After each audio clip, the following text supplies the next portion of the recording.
Hi hello welcome to my channel friends. ಎಲ್ಲರೂ ಹೇಗಿದ್ದೀರಾ? ಎಲ್ಲರೂ ಚೆನ್ನಾಗಿದ್ದೀರಾ ಅಂದ್ಕೊಳ್ತಾ ಇವತ್ತಿನ ವ್ಲಾಗ್ನು ಕೂಡ ಸ್ಟಾರ್ಟ್ ಮಾಡ್ತಾ ಇದ್ದೀನಿ. ಇವತ್ತು ಸಂಜೆಯಿಂದ ವ್ಲಾಗ್ನ ಸ್ಟಾರ್ಟ್ ಮಾಡ್ತಾ ಇದ್ದೀನಿ. ನಮ್ಮನೇಲಿ ಹುಷಾರಿರಲಿಲ್ವಲ್ಲ ಯಾರಿಗೂ, ಅವಾಗಿಂದ ನಾನ್ ವೆಜ್ ಏನೂ ಮಾಡಿರಲಿಲ್ಲ. ಇವತ್ತು ತಲೆಕಾಲು ಸಾಂಬಾರು ಮಾಡ್ಕೊಳ್ಳೋಣ, ಮಕ್ಳಿಗೂ ಕೂಡ ಇಷ್ಟ ಆಗುತ್ತೆ. ಸ್ವಲ್ಪ ನೆಗಡಿ ಕೆಮ್ಮೆಲ್ಲ ಜಾಸ್ತಿ ಆಗಿತ್ತಲ್ವ, ಈಟ್ ಇರೋದ್ರಿಂದ ಇದು ಹೆಲ್ತ್ಗೂ ಕೂಡ ಒಳ್ಳೆಯದು ಅಂತ ಅಂದ್ಬಿಟ್ಟು ತರಿಸಿದ್ದೆ. ಅದನ್ನೇ ಮಾಡ್ಕೊಳ್ಳೋಣ ಅಂತ ಎಲ್ಲನೂ ರೆಡಿ ಮಾಡ್ಕೋತಾ ಇದ್ದೀನಿ. ಇನ್ನು ಇವತ್ತಿನ ವ್ಲಾಗಲ್ಲಿ ನಾವು ಫ್ರೀ ಇರುವಂಥ ಟೈಮಲ್ಲಿ ಅಂತ ಅಂದರೆ ಹೌಸ್ ವೈಫು, ಒಬ್ಬ ಗೃಹಿಣಿ ಫ್ರೀ ಇರುವಂಥ ಟೈಮಲ್ಲಿ ನಾವು ಈ ರೀತಿ ಕೆಲಸಗಳನ್ನ ಮಾಡಿಕೊಂಡ್ರೆ ಇಡೀ ದಿನ ನಾವು ಒಂದು ಪ್ರೊಡಕ್ಟಿವ್ ಆಗಿ ಕಳಿಬೋದು ಮತ್ತು ಚೆನ್ನಾಗಿ ಎಲ್ಲನೂ ಬ್ಯಾಲೆನ್ಸ್ ಮಾಡಿಕೊಂಡು ಎಲ್ಲನೂ ನೀಟಾಗಿ ಇವತ್ತೊಂದು ದಿನ ಏನು ವೇಸ್ಟ್ ಆಗಿಲ್ಲ, ಎಲ್ಲನೂ ಯುಟಿಲೈಸ್ ಮಾಡಿಕೊಂಡೆ ಅನ್ನೋ ರೀತಿ ಫೀಲ್ ಅಂತೂ ಬಂದೇ ಬರುತ್ತೆ. ಇವಾಗ ಫ್ರೀ ಇದ್ದೀವಿ ಅಂತ ಅಂದರೆ ನಮಗೆ ಅನ್ನೆಸೆಸರಿಯಾಗಿ ಬೇರೆಯವ್ರ ಜೊತೆ ಮಾತಾಡುವಂಥದ್ದಾಗಿರ್ಬೋದು, ಸುಮ್ಮನೆ ಕೂತ್ಕೊಂಡು ಟೈಮ್ ವೇಸ್ಟ್ ಮಾಡುವಂಥದ್ದಾಗಿರ್ಬೋದು, ಈ ರೀತಿ ಬ್ಯಾಡ್ ಹ್ಯಾಬಿಟ್ಸ್ ಎಲ್ಲ ನಾವು ನಮಗೆ ಗೊತ್ತಿಲ್ಲದೇ ಫಾಲೋ ಮಾಡ್ಕೋತಾ ಹೋಗ್ಬಿಟ್ಟಿರ್ತೀವಿ ಅಲ್ವಾ. ಲೇಜಿನೆಸ್ ಅನ್ನೋದು ಕೂಡ ಜಾಸ್ತಿ ಆಗಿರುತ್ತೆ ಮತ್ತು ಕೆಲಸ ಮಾಡೋದಕ್ಕೆ ಇಂಟ್ರೆಸ್ಟ್ ಅನ್ನೋದು ಕೂಡ ಬರೋದಿಲ್ಲ.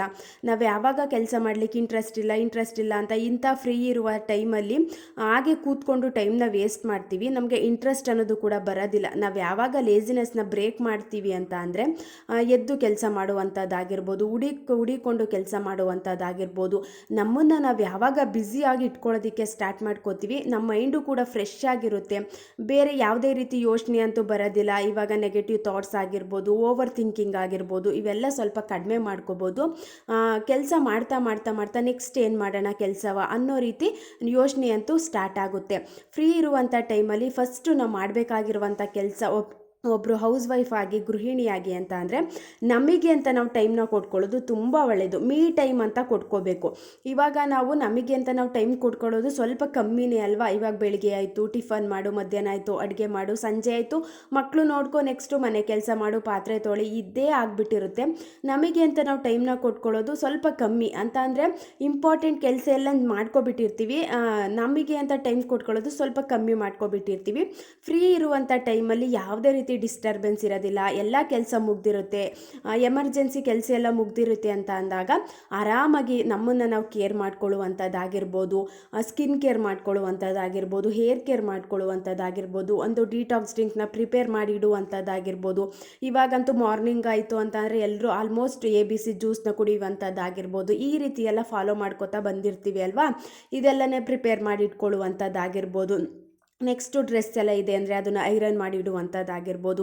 ನಮ್ಮನ್ನು ನಾವು ಕೇರ್ ಮಾಡ್ಕೋತಾ ಇದ್ದೀವಿ ಅಂದರೆ ಒಂದಿಷ್ಟು ಎಲ್ಲನೂ ನಾವು ಈ ರೀತಿ ಪ್ಲ್ಯಾನಿಂಗ್ ಅನ್ನೋದನ್ನು ಮಾಡ್ಕೊಳ್ಳೋದು ತುಂಬ ಒಳ್ಳೆಯದು. ಇವಾಗ ನಾವು ಏನು ಪ್ಲ್ಯಾನಿಂಗ್ ಮಾಡ್ಕೊಳ್ಳಲ್ಲ. ಬೆಳಿಗ್ಗೆ ಎದ್ದು ನಾವು ಒಂದು ಡಿಟಾಕ್ಸ್ ಡ್ರಿಂಕ್ನ ಪ್ರಿಪೇರ್ ಮಾಡ್ಕೊಂಡು ಕುಡಿತೀನಿ ಅಂತ ಅಂದರೆ ಬೆಳಿಗ್ಗೆ ಎದ್ದ ತಕ್ಷಣ ಬೇರೆ ಕೆಲಸಗಳಿರುತ್ತೆ ಮತ್ತು ತಿಂಡಿ ಮಾಡಬೇಕಾಗುತ್ತೆ. ಆ ಅರ್ಜೆಂಟಲ್ಲಿ ನಾವು ಈ ರೀತಿ ಎಲ್ಲ ರೆಡಿ ಮಾಡ್ಕೊಳ್ಳೋದು ಕುಡಿಯಲಿಕ್ಕೂ ಕೂಡ ಕಷ್ಟ ಆಗುತ್ತೆ. ಆಮೇಲಿನ ಮಾಡ್ಕೊಳ್ಳೋಣ ಅಂತ ಅವತ್ತೊಂದು ದಿನ ನಾವು ಆ ಒಂದು ಕೆಲಸನ ಮಾಡೋದಕ್ಕೆ ಆಗೋದಿಲ್ಲ. ನಾವು ಯಾವಾಗ ಈ ರೀತಿ ಒಂದು ಪ್ಲ್ಯಾನಿಂಗ್ ಅನ್ನೋದನ್ನ ಮಾಡ್ಕೊಂಡಿರ್ತೀವಿ, ಬೆಳಿಗ್ಗೆ ಎದ್ದ ತಕ್ಷಣ ನಮಗೂ ಕೂಡ ಈಸಿ ಆಗುತ್ತೆ. ನಾವೇ ಎಲ್ಲ ಕೆಲಸ ಮಾಡಬೇಕು ಅಂತ ಅಂದಾಗ ನಮಗೆ ಯಾವ ರೀತಿ ಈಸಿ ಆಗುತ್ತೆ ಅದನ್ನು ಫಸ್ಟು ನಾವು ನೋಡ್ಕೋಬೇಕು. ಯಾರು ಹೆಲ್ಪ್ ಇಲ್ಲ ಅಂದಾಗ ನಾವೇ ಫ್ರೀ ಇರುವಂಥ ಟೈಮಲ್ಲಿ ಈ ರೀತಿ ಕೆಲಸಗಳನ್ನ ಮಾಡಿಕೊಂಡ್ರೆ ನಮಗೂ ನಾವು ಟೈಮ್ ಕೊಟ್ಕೊಂಡಂಗೆ ಖುಷಿ ಆಗುತ್ತೆ. ಮತ್ತು ನಾವು ಯಾವಾಗ ನಮ್ಮನ್ನು ನಾವು ಜಾಸ್ತಿ ಕೇರ್ ಮಾಡ್ಕೊಳ್ಳೋದಕ್ಕೆ ಸ್ಟಾರ್ಟ್ ಮಾಡ್ಕೋತೀವಿ, ಒಂದು ಕಾನ್ಫಿಡೆಂಟ್ ಲೆವೆಲ್ ಜಾಸ್ತಿ ಆಗುತ್ತೆ. ಎಷ್ಟು ಖುಷಿ ಕೊಡುತ್ತೆ ಅಂತ ಅಂದರೆ ಕೆಲಸ ಅಂತ ಕೆಲಸನೇ ಮಾಡ್ಕೊಂಡಿರ್ತಿರ್ತೀವಿ, ಮಧ್ಯೆ ನಮಗೆ ಅಂತ ಟೈಮ್ ಕೊಟ್ಕೋತೀವಿ ಅಲ್ವಾ, ತುಂಬಾ ಖುಷಿ ಆಗುತ್ತೆ. ಒಂದು ರೀತಿ ಮನಸ್ಸಿಗೂ ಕೂಡ ಸ್ಯಾಟಿಸ್ಫ್ಯಾಕ್ಷನ್ ಅಂತೂ ಆಗೇ ಆಗುತ್ತೆ. ಫಸ್ಟು ಪಾಯಿಂಟು ಮೀ ಟೈಮ್ ಅಂತ ಟೈಮ್ ಕೊಟ್ಕೊಂಡು ಇಷ್ಟೆಲ್ಲ ಕೆಲಸ ಮಾಡ್ಕೊಳ್ಳೋದು ತುಂಬ ಒಳ್ಳೆಯದು. ನೆಕ್ಸ್ಟು ಪಾಯಿಂಟ್ ಏನು ಅಂತ ಅಂದರೆ ಕಿಡ್ಸ್ ಸ್ನ್ಯಾಕ್ಸ್ ಪ್ಲ್ಯಾನಿಂಗು ಅಂತಂದರೆ ಮಕ್ಕಳು ಸ್ಕೂಲ್ಗೆ ಹೋಗ್ತಿದ್ದಾರೆ ಅಂತ ಅಂದರೆ ನಾವು ಒಂದಿಷ್ಟು ಪ್ಲ್ಯಾನಿಂಗ್ ಅನ್ನೋದು ಮಾಡ್ಕೊಳ್ಳೇಬೇಕು, ಬೇರೆ ಆಪ್ಷನ್ನೇ ಇಲ್ಲ. ನಾವು ಬೆಳಿಗ್ಗೆ ಎದ್ದು ಒಂದು ಸ್ನ್ಯಾಕ್ಸ್ ಎಲ್ಲ ಪ್ರಿಪೇರ್ ಮಾಡ್ತೀವಿ ಅಂತ ಅಂದರೆ ತಿಂಡಿ ಎಲ್ಲ ಪ್ರಿಪೇರ್ ಮಾಡಿ ಅದ್ರ ಮಧ್ಯೆ ಸ್ನ್ಯಾಕ್ಸ್ ಎಲ್ಲ ಮಾಡಿ ಒಂದು ಹೆಲ್ತಿಯಾಗಿ ಮಕ್ಕಳನ್ನ ಒಂದು ಕಳಿಸ್ಬೇಕು ಸ್ಕೂಲ್ಗೆ, ಒಂದು ಹೆಲ್ತಿ ಫುಡ್ನ ಕೊಡಬೇಕು ಅಂತ ಅಂದರೆ ಸ್ನ್ಯಾಕ್ಸ್ನ ಪ್ರಿಪೇರ್ ಮಾಡ್ಕೊಳ್ಳೋದು ತುಂಬ ಒಳ್ಳೆಯದು. ಇವಾಗ ಸ್ಟೋರ್ ಮಾಡಿ ಇಡುವಂಥದ್ದಾಗಿರ್ಬೋದು, ಈ ರೀತಿ ಅವು ಏನು ಹಾಳಾಗೋದಿಲ್ಲ, ಸ್ಟೋರ್ ಮಾಡ್ಕೋಬೋದು, ಒಂದು 3-4 ಡೇಸ್ ಸ್ಟೋರ್ ಮಾಡ್ಕೋಬೋದು. ಅಂಥ ಫುಡ್ನ ನಾವು ಸ್ನ್ಯಾಕ್ಸ್ನ ಮಾಡಿ ಇಡುವಂಥದ್ದಾಗಿರ್ಬೋದು. ಮಕ್ಳಿಗೂ ಕೂಡ ಆರೋಗ್ಯ ಕೂಡ ಒಳ್ಳೆಯದು ಮತ್ತು ನಾವೇ ಮಾಡಿದ್ದೀವಿ ಅನ್ನೋ ಖುಷಿ ಇರುತ್ತೆ ಅಲ್ವಾ. ಇವಾಗ ಒಂದಿನ ವೆಜಿಟೇಬಲ್ಸ್ ಹಾಕ್ಕೊಡ್ತಿರ್ತೀವಿ, ಒಂದಿನ ಫ್ರೂಟ್ಸ್ ಹಾಕ್ಕೊಡ್ತಿರ್ತೀವಿ, ಅದ್ರ ಮಧ್ಯೆ ಈ ರೀತಿ ಡ್ರೈ ಫ್ರೂಟ್ಸ್ ಲಡ್ಡುಗಳಾಗಿರ್ಬೋದು, ಏನೋ ಒಂದು ಸ್ನ್ಯಾಕ್ಸ್ ಆಗಿರ್ಬೋದು, ಈ ರೀತಿ ಮಾಡಿಕೊಂಡು ಫ್ರೀ ಇರುವಂಥ ಟೈಮಲ್ಲಿ ಎಲ್ಲ ಸ್ಟೋರ್ ಮಾಡ್ಕೊಳ್ಳೋದು ನಮಗೂ ಕೂಡ ಹೆಲ್ಪ್ ಆಗುತ್ತೆ. ಬೆಳಿಗ್ಗೆ ಎದ್ದು ಪಟಪಟ ಅಂತ ಬಾಕ್ಸ್ ಎಲ್ಲನೇ ನಾವು ಫಿಲ್ ಮಾಡಿ ಮಕ್ಕಳು ಕಳಿಸೋದಕ್ಕೂ ಕೂಡ ಈಸಿ ಆಗುತ್ತೆ. ಇದು ಸೆಕೆಂಡ್ ಪಾಯಿಂಟು, ಕಿಡ್ಸ್ ಪ್ಲ್ಯಾನಿಂಗ್ ಮಾಡ್ಕೊಳ್ಳೋದು ಅಂದರೆ ಸ್ನ್ಯಾಕ್ಸ್ ಪ್ಲ್ಯಾನಿಂಗ್ ಎಲ್ಲ ಮಾಡ್ಕೊಳ್ಳೋದು. ನೆಕ್ಸ್ಟ್ ಪಾಯಿಂಟ್ ಏನು ಅಂತ ಅಂದರೆ ಒಂದು ವಾರಕ್ಕೆ ಆಗುವಷ್ಟು ಒಂದು ಮೀಲ್ ಪ್ಲ್ಯಾನಿಂಗ್ ಮಾಡ್ಕೊಳ್ಳೋದು, ಫುಡ್ ಲಿಸ್ಟ್ನ ಮಾಡ್ಕೊಳ್ಳೋದು, ಮತ್ತು ಬೆಳಿಗ್ಗೆಗೆ ಟು ಡೂ ಲಿಸ್ಟ್ನ ಮಾಡಿಡುವಂಥದ್ದಾಗಿರ್ಬೋದು. ಈ ರೀತಿ ಕೆಲಸ ಎಲ್ಲ ಮಾಡ್ಕೊಳ್ಳೋದು ತುಂಬ ಒಳ್ಳೆಯದು. ಫ್ರೀ ಇರುವಂಥ ಟೈಮಲ್ಲಿ ನಾವು ಇಷ್ಟೆಲ್ಲ ಕೆಲಸ ಮಾಡಿಕೊಂಡ್ರೆ ಎಷ್ಟು ಈಸಿ ಆಗುತ್ತೆ ಅಂತ ಅಂದರೆ, ನಾವು ಪ್ರತಿದಿನ ಈ ಕೆಲಸ ಮಾಡಿಕೊಂಡು ಮನೆ ಕೆಲಸ ಮಾಡಿಕೊಂಡು ಎಲ್ಲನೂ ಕೂಡ ಬ್ಯಾಲೆನ್ಸ್ ಮಾಡ್ಕೊಳ್ಳೋದಕ್ಕೂ ಕೂಡ ಹೆಲ್ಪ್ ಅಂತೂ ಆಗೇ ಆಗುತ್ತೆ. ಒಂದು ವಾರಕ್ಕೆ ಎಷ್ಟು ಬೇಕೋ ಅಷ್ಟೆಲ್ಲ ನಾವು ಲಿಸ್ಟ್ ಮಾಡಿಕೊಂಡು ಒಂದು ತರಕಾರಿ ಎಲ್ಲ ತಗೊಬಂದು ಇಡುವಂಥದ್ದಾಗಿರ್ಬೋದು, ಎಲ್ಲನೂ ಗ್ರಾಸರಿ ಎಲ್ಲ ಫಿಲ್ ಮಾಡುವಂಥದ್ದಾಗಿರ್ಬೋದು. ಈ ರೀತಿ ಎಲ್ಲ ಮಾಡಿಕೊಂಡ್ರೆ ನಾವು ಬೆಳಿಗ್ಗೆ ಎದ್ದು ಅಡುಗೆ ಮಾಡಲಿಕ್ಕೆ, ತಿಂಡಿ ಮಾಡಲಿಕ್ಕೆ ತುಂಬಾ ಒಂದು ಈಸಿಯಾಗಿ ಮಾಡ್ಕೋಬೋದು. ನಾವು ತುಂಬ ಕಷ್ಟ ಆಗ್ತಿದೆ, ಬೆಳಿಗ್ಗೆ ಎದ್ದು ಏನು ಮಾಡೋಣ, ಆ ತರಕಾರಿ ಇಲ್ಲ, ಇದಿಲ್ಲ ಅನ್ನೋ ಒಂದು ಗಡಿ ಬಿಡಿಲಿ ಮಾಡುವಂಥ ಅವಶ್ಯಕತೆ ಇರೋದಿಲ್ಲ. ಈ ರೀತಿ ನಾವು ಲಿಸ್ಟ್ನ ಮಾಡ್ಕೊಳ್ಳೋದು ತುಂಬ ಒಳ್ಳೆಯದು.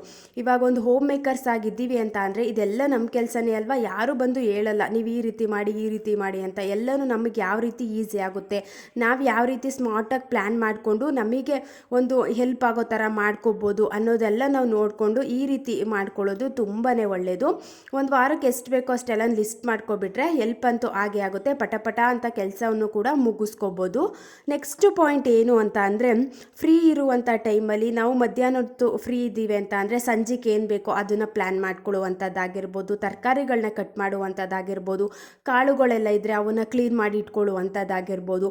ಇಷ್ಟೆಲ್ಲ ಕೆಲಸಗಳಿರುತ್ತೆ, ಮನೇಲಿ ಕೆಲಸ ಇದ್ದೇ ಇರುತ್ತೆ. ನಾವು ಇಲ್ಲ ಎಲ್ಲ ಕೆಲಸ ಮುಗೀತು ಅಂದರೆ ನಮ್ಮ ಮೈಂಡ್ಗೆ ನಾವೇ ಒಂದು ಮೆಸೇಜ್ ಕೊಟ್ಟಂಗೆ. ಆವಾಗ ಎಲ್ಲ ಕೆಲಸ ಮುಗ್ದಿದೆ, ಒಂದು ಸ್ವಲ್ಪ ಹೊತ್ತು ನಿದ್ದೆ ಮಾಡೋಣ, ಒಂದು ಸ್ವಲ್ಪ ಹೊತ್ತು ಟಿ ವಿ ನೋಡೋಣ, ಈ ರೀತಿ ಫೋನ್ ನೋಡೋಣ, ಸೋಷಿಯಲ್ ಮೀಡಿಯಾ ಯೂಸ್ ಮಾಡೋಣ ಅನ್ನೋ ರೀತಿ ಥಾಟ್ಸ್ ಎಲ್ಲ ಬರಲಿಕ್ಕೆ ಸ್ಟಾರ್ಟ್ ಆಗ್ತವೆ. ನಾವು ಯಾವಾಗ ಎಲ್ಲ ಕೆಲಸ ಇದೆ ನೆಕ್ಸ್ಟ್ ಏನು ಮಾಡೋಣ ಅಂತ ನಾವು ಪ್ರತಿದಿನ ಹುಡುಕೋತಾ ಕೆಲಸ ಮಾಡೋದಕ್ಕೆ ಹೋಗ್ತೀವಿ, ಆವಾಗಲೂ ಕೂಡ ನಾವೊಂದು ಸೋಂಬೇರಿತನ ಅನ್ನೋದನ್ನು ಬ್ರೇಕ್ ಮಾಡಿಕೊಂಡು ನಮ್ಮನ್ನು ನಾವು ಕೆಲಸದಲ್ಲಿ ಬ್ಯುಸಿ ಮಾಡ್ಕೊಳ್ಳೋದಕ್ಕೂ ಕೂಡ ಹೆಲ್ಪ್ ಅಂತೂ ಆಗೇ ಆಗುತ್ತೆ. ನಾವು ನೈಟ್ಗೆ ಏನೇನು ಬೇಕೋ ಎಲ್ಲ ಮಧ್ಯಾಹ್ನ ಟೈಮೇ ಪ್ರಿಪ್ರೇಷನ್ ಮಾಡಿಕೊಂಡಾಗ ನೈಟು ಒಂದು ಹಾಫ್ ಆನ್ ಅವರಲ್ಲಿ ಅಡುಗೆ ಕೆಲಸ ಎಲ್ಲ ಮುಗಿಸ್ಕೊಂಡು ನೆಕ್ಸ್ಟು ಮಕ್ಕಳಿಗೆಲ್ಲ ಏನಾದರೂ ಓದಿಸುವಂಥದ್ದಾಗಿರ್ಬೋದು, ಇದೆಲ್ಲ ಮಾಡಿಕೊಂಡು ಎಲ್ರಿಗೂ ಟೈಮ್ ಕೊಡೋದಕ್ಕೂ ಕೂಡ ಈಸಿ ಆಗುತ್ತೆ. ನಾವೇನು ಪ್ರಿಪ್ರೇಷನ್ ಮಾಡ್ಕೊಳ್ಳಿಲ್ಲ ಅಂದಾಗ ಸರಿಯಾಗಿ ಮಕ್ಳಿಗೆ ಟೈಮ್ ಕೊಡೋದಕ್ಕಾಗೋದಿಲ್ಲ, ಮತ್ತು ಫ್ಯಾಮಿಲಿಗೆ ಟೈಮ್ ಕೊಡೋದಕ್ಕಾಗೋದಿಲ್ಲ, ನಮಗೆ ಟೈಮ್ ಕೊಟ್ಕೊಳ್ಳೋದಕ್ಕಾಗೋದಿಲ್ಲ, ಮತ್ತು ಕೆಲಸ ಎಲ್ಲ ಆ ಕೆಲಸ ಆಗಿಲ್ಲ, ಈ ಕೆಲಸ ಆಗಿಲ್ಲ ಅನ್ನೋ ಒಂದು ಗಡಿಬಿಡಿ ಅಂತೂ ಇದ್ದೇ ಇರುತ್ತೆ. ಮಧ್ಯಾಹ್ನ ಟೈಮೇ ಈ ರೀತಿ ಪ್ಲ್ಯಾನಿಂಗ್ ಎಲ್ಲ ಮಾಡಿಕೊಂಡ್ರೆ ಮತ್ತು ಶುಂಠಿ ಬೆಳ್ಳುಳ್ಳಿ ಪೇಸ್ಟ್ನ ರೆಡಿ ಮಾಡುವಂಥದ್ದಾಗಿರ್ಬೋದು, ಮತ್ತು ಕಾಯೆಲ್ಲ ರುಬ್ಬಿಟ್ಕೊಳ್ಳುವಂಥದ್ದಾಗಿರ್ಬೋದು. ಸಂಜೆ ಅಡುಗೆ ಮಾಡ್ತಿದ್ದೀವಿ ಅಂದಾಗ ಮಧ್ಯಾಹ್ನ ಟೈಮ್ ಮಾಡ್ಕೊಳ್ಳೋದ್ರಿಂದ ಏನೂ ಹಾಳಾಗೋದಿಲ್ಲ, ಹೆಲ್ಪ್ ಅಂತೂ ಆಗೇ ಆಗುತ್ತೆ. ನೆಕ್ಸ್ಟ್ ಪಾಯಿಂಟ್ ಏನು ಅಂತ ಅಂದರೆ, ಫ್ರೀ ಇರುವಂಥ ಟೈಮಲ್ಲಿ ನಾವು ಜಾಸ್ತಿ ಟೈಮ್ ಹಿಡಿಯುವಂಥ ಕೆಲಸಗಳನ್ನ ಮಾಡ್ಕೋಬೇಕು ಅಂತ ಅಂದರೆ ಆರಾಮಾಗಿ ಮಾಡ್ಕೋಬೋದು. ಏನು ಅರ್ಜೆಂಟ್ ಏನೂ ಇಲ್ಲ ಅಲ್ವಾ, ನೀಟಾಗಿ ಎಲ್ಲನೂ ಕ್ಲೀನ್ ಮಾಡ್ಕೋಬೋದು, ಡೀಪಾಗಿ ಕ್ಲೀನ್ ಮಾಡ್ಕೋಬೋದು. ಇಂಥ ಕೆಲಸಗಳನ್ನ ಎಲ್ಲ ಕೆಲಸ ಮುಗೀತು ಅಂದಮೇಲೆ ಮಾಡ್ಕೊಳ್ಳೋದು ತುಂಬ ಒಳ್ಳೆಯದು. ಡೀಪ್ ಕ್ಲೀನಿಂಗ್ ಅಂತ ಅಂದರೆ ಫ್ರಿಡ್ಜ್ನ ಡೀಪಾಗಿ ಕ್ಲೀನ್ ಮಾಡ್ಕೊಳ್ಳುವಂಥದ್ದಾಗಿರ್ಬೋದು, ದೇವ್ರ ಮನೆ ಕ್ಲೀನ್ ಮಾಡ್ಕೊಳ್ಳುವಂಥದ್ದಾಗಿರ್ಬೋದು. ಇವಾಗ ಮನೆ ಒಂದು ಸೆಕ್ಷನ್ನ ಡಿವೈಡ್ ಮಾಡಿಕೊಂಡು ಒಂದಿನ ನಾನು ಕಿಚನ್ನ ಕ್ಲೀನ್ ಮಾಡ್ಕೋತೀನಿ ಅಂತ ಟೈಮ್ನ ಸೆಟ್ ಮಾಡಿಕೊಂಡು ಕಿಚನ್ನ ಕ್ಲೀನ್ ಮಾಡ್ಕೊಳ್ಳುವಂಥದ್ದಾಗಿರ್ಬೋದು, ಒಂದಿನ ಬೆಡ್ರೂಮ್ನ ಕ್ಲೀನ್ ಮಾಡ್ಕೊಳ್ಳುವಂಥದ್ದಾಗಿರ್ಬೋದು. ಎಲ್ಲ ಕೆಲಸನೂ ಒಂದೇ ದಿನ ಮಾಡಿಬಿಟ್ಟು ಸುಸ್ತಾಗೋ ಬದಲು, ನಮಗೂ ಕೂಡ ಆಯಾಸನ ಜಾಸ್ತಿ ಮಾಡ್ಕೊಳ್ಳೋ ಬದಲು ಒಂದೊಂದು ದಿನ ಈ ರೀತಿ ಸೆಕ್ಷನ್ ಅಂತ ಡಿವೈಡ್ ಮಾಡಿಕೊಂಡು ಕೆಲಸ ಮಾಡ್ಕೊಳ್ಳೋದ್ರಿಂದನೂ ಕೂಡ ಹೆಲ್ಪ್ ಅಂತೂ ಆಗೇ ಆಗುತ್ತೆ. ನೆಕ್ಸ್ಟು ಡ್ರೆಸ್ಸಿಂಗ್ ಟೇಬಲ್ನ ಕ್ಲೀನ್ ಮಾಡ್ಕೊಳ್ಳುವಂಥದ್ದಾಗಿರ್ಬೋದು, ಕಬೋರ್ಡ್ನ ಕ್ಲೀನ್ ಮಾಡ್ಕೊಳ್ಳುವಂಥದ್ದಾಗಿರ್ಬೋದು. ಇವಾಗ ಹೆಣ್ಮಕ್ಳು ಅಂತ ಅಂದರೆ ಒಂದಿಷ್ಟು ಮೇಕಪ್ ಐಟಮ್ಸ್ ಅಂತೂ ಇದ್ದೇ ಇರುತ್ತೆ ಅಲ್ವಾ, ಅವೆಲ್ಲ ನೀಟಾಗಿ ಜೋಡಿಸಿಡುವಂಥದ್ದಾಗಿರ್ಬೋದು. ಇವೆಲ್ಲ ಕೆಲಸ ಮಾಡ್ಕೊಂಡಾಗ ನಮಗೆ ಪ್ರತಿದಿನ ಮನೆ ಕೆಲಸನೂ ಕೂಡ ಈಸಿಯಾಗಿ ಮಾಡ್ಕೋಬೋದು. ಜಾಸ್ತಿ ಕೆಲಸ ಮಾಡ್ತಿದ್ದೀವಿ ಅಂತ ಏನು ಫೀಲ್ ಆಗೋದಿಲ್ಲ, ಆರಾಮಾಗಿ ಏನು ರಿಸ್ಕ್ ಅಂತಲೂ ಕೂಡ ಅನ್ಸೋದಿಲ್ಲ. ಎಲ್ಲನೂ ಚೆನ್ನಾಗಿ ಬ್ಯಾಲೆನ್ಸ್ ಮಾಡಿಕೊಂಡು ಟೈಮ್ ಮ್ಯಾನೇಜ್ಮೆಂಟ್ ಅನ್ನೋದನ್ನು ಕೂಡ ಕರೆಕ್ಟಾಗಿ ಮಾಡಿಕೊಂಡು ಹೋಗ್ಬೋದು. ನೆಕ್ಸ್ಟ್ ಪಾಯಿಂಟ್ ಏನು ಅಂತ ಅಂದರೆ, ಫ್ರೀ ಇರುವಂಥ ಟೈಮಲ್ಲಿ ನಾವು ಬುಕ್ಸ್ ಓದೋದ್ರಿಂದನೂ ಕೂಡ ನಮಗೂ ಕೂಡ ನಾಲೆಡ್ಜ್ ಅನ್ನೋದು ಇಂಪ್ರೂವ್ ಆಗುತ್ತೆ. ಮತ್ತು ಬೇರೆಯವ್ರ ಜೊತೆ ಮಾತಾಡಬೇಕು ಅಂತ ಅಂದಾಗ ಕಮ್ಯುನಿಕೇಷನ್ ಸ್ಕಿಲ್ ಅನ್ನೋದು ಕೂಡ ಇಂಪ್ರೂವ್ ಆಗುತ್ತೆ. ಇವಾಗ ಏನಾದರೂ ನಮಗೆ ವಿಷಯ ಗೊತ್ತಿದ್ರೆ ಅಲ್ವಾ ಬೇರೆಯವ್ರ ಜೊತೆ ಮಾತಾಡೋದಕ್ಕಾಗಿರ್ಬೋದು, ನಮಗೂ ಕೂಡ ಸ್ವಲ್ಪ ನಾಲೆಡ್ಜ್ ಅನ್ನೋದು ಇದ್ದರೆ ಎಲ್ಲನೂ ಚೆನ್ನಾಗಿ ಬ್ಯಾಲೆನ್ಸ್ ಮಾಡ್ಕೋಬೋದು. ನಾವು ಯಾವಾಗ ಫ್ರೀ ಇರುವಂಥ ಟೈಮಲ್ಲಿ ಬುಕ್ಸ್ನ ಓದಲಿಕ್ಕೆ ಸ್ಟಾರ್ಟ್ ಮಾಡ್ಕೋತೀವಿ, ಎಷ್ಟೇ ಕೆಲಸ ಮಾಡಿದರೂ ಕೂಡ, ಇವಾಗ ಬೆಳಗ್ಗೆಯಿಂದ ಸಂಜೆ ತನಕ ಎಷ್ಟೇ ಕೆಲಸ ಮಾಡಿದ್ರೂ ಕೂಡ ಒಂದು ಹಾಫ್ ಆನ್ ಅವರ್ ಬುಕ್ಸ್ನ ಓದೋದ್ರಿಂದ ಮೈಂಡು ಕೂಡ ಫ್ರೆಶ್ ಅಂತ ಅನಿಸುತ್ತೆ, ಒಂದು ರೀತಿ ನಮಗೂ ಖುಷಿ ಅಂತ ಅನಿಸುತ್ತೆ. ಇವಾಗ ಒಂದು ಇಂಟ್ರೆಸ್ಟ್, ಕ್ಯೂರಿಯಾಸಿಟಿ ಅನ್ನೋದು ಜಾಸ್ತಿ ಆಗುತ್ತೆ. ಇವತ್ತು 2 ಪೇಜ್ ಓದಿದ್ದೀವಿ ಅಂದರೆ ನೆಕ್ಸ್ಟ್ ಏನಾಗುತ್ತೆ, ಒಂದು ರೀತಿ ಮೋಟಿವೇಶನ್ ಬುಕ್ನ ಓದುವಂಥದ್ದಾಗಿರ್ಬೋದು, ಒಂದು ಪಾಸಿಟಿವ್ ಪಾಸಿಟಿವ್ ಆಗಿ ಚೇಂಜ್ ಮಾಡುವಂಥ ಬುಕ್ನ ಓದುವಂಥದ್ದಾಗಿರ್ಬೋದು. ಈ ರೀತಿ ಬುಕ್ಸ್ನ ಓದೋದ್ರಿಂದನೂ ಕೂಡ ತುಂಬಾ ಹೆಲ್ಪ್ ಅಂತೂ ಆಗೇ ಆಗುತ್ತೆ. ಪ್ರತಿದಿನ ನಾವು ಯಾವಾಗ ಇದನ್ನು ರುಟೀನ್ ಥರ ಸ್ಟಾರ್ಟ್ ಮಾಡ್ಕೊಂಡು ಬರ್ತೀವಿ, ಒಂದು ರೀತಿ ಇದನ್ನು ಮಿಸ್ ಮಾಡೋದಕ್ಕೆ ಚಾನ್ಸೇ ಇರೋದಿಲ್ಲ. ಯಾವತ್ತೋ ಒಂದಿನ ಓದುವಂಥದ್ದಾಗಿರ್ಬೋದು. ಈ ರೀತಿ ಮಾಡಬಾರ್ದು. ಒಂದು ಟೈಮ್ ಅನ್ನೋದನ್ನು ಸೆಟ್ ಮಾಡಿಕೊಂಡ್ರು ಫ್ರೀ ಇರುವಂಥ ಟೈಮಲ್ಲಿ ನಾನು ಹಾಫ್ ಆನ್ ಅವರ್ ಬುಕ್ನ ಓದ್ತೀನಿ ಅಂತ ನಾವು ಯಾವಾಗ ಕರೆಕ್ಟಾಗಿ ಅದನ್ನು ನಾವು ಕನ್ಸಿಸ್ಟೆನ್ಸಿ ಮೇಂಟೈನ್ ಮಾಡ್ಕೋತಾ ಹೋಗ್ತೀವಿ, ನಮ್ಮ ಮೈಂಡು ಕೂಡ ರಿಫ್ರೆಶ್ ಅಂತ ಅನಿಸುತ್ತೆ. ಹೊಸ ಹೊಸ ವಿಚಾರಗಳನ್ನ ಕಲಿತಾ ಹೋಗ್ತೀವಿ. ಒಂದೇ ವಿಚಾರಕ್ಕೆ ನಾವು ಸ್ಟಿಕ್ ಆನ್ ಆಗೋ ಬದಲು ಈ ರೀತಿ ಎಲ್ಲನೂ ತಿಳ್ಕೊಂಡ್ರೆ ನಮಗೂ ಕೂಡ ಹೆಲ್ಪ್ ಅಂತೂ ಆಗೇ ಆಗುತ್ತೆ. Thank you for watching. Next ವ್ಲಾಗಲ್ಲಿ ಸಿಗ್ತೀನಿ.